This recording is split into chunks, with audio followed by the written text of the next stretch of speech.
of all, let me confess, I am not a sports person. I have never been a sportsman or a sports person. I mean, all through my schooling, yes, of course, I played the occasional game, etc. And I was also in the swimming team.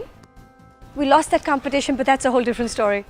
I was always into, dramatics and elocution, and I was a dumb charades queen.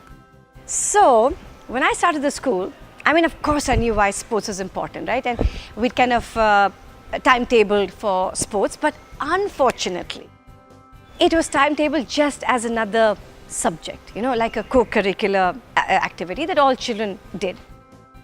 And then in 2011, this wonderful, wonderful young Irishman, Neil Walsh, walked into Riverside and completely reimagined and revitalized what this idea of sports could actually be.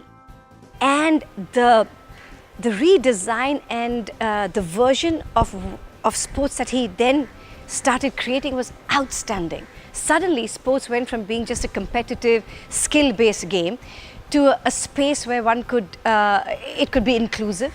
I mean, I can't remember a sports program ever being inclusive.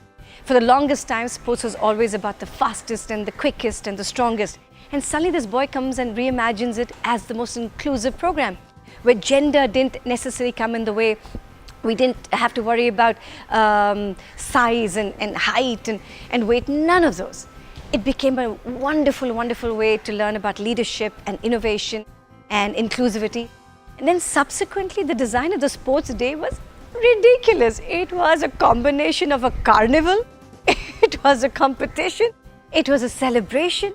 We had chants and we had logos designed and we had games that were being innovated and we had cheering squads. It was just the most energizing, entertaining and inspiring version and design of a sports day.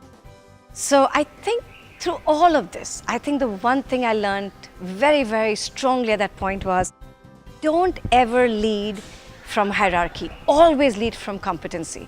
When you have somebody who's so infinitely more passionate and competent than you, the greatest thing you will do is get out of their way. And that's the way sports program was created at Riverside. So thank you, Neil.